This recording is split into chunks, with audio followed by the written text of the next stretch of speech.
Viral di media sosial Telegram pada Senin 27 Mei 2024, sebuah video yang menampilkan rangkuman kerja tempur militer Rusia menggunakan UAV Lancet.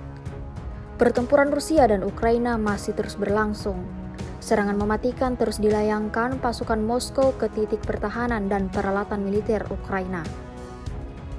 Setiap target yang terdeteksi langsung dihantam serangan UAV Lancet dari militer Rusia. Alhasil, seperti yang terlihat dalam rekaman, ada banyak kendaraan militer Ukraina yang rusak parah. Parit pasukan Kiev juga turut meledak saat terkena serangan UAV Lancet Rusia.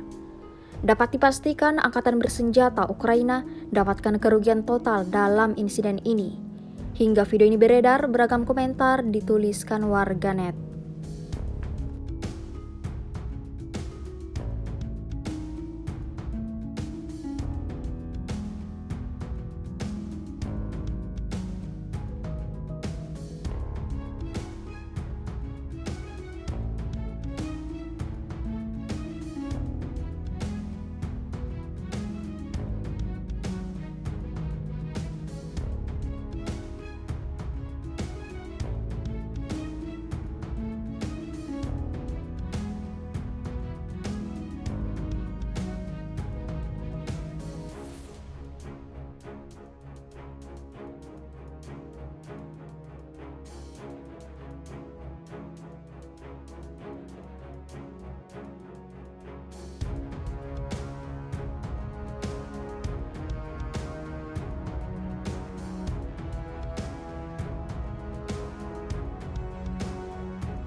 Download Tribun X sekarang, menghadirkan lokal menjadi Indonesia.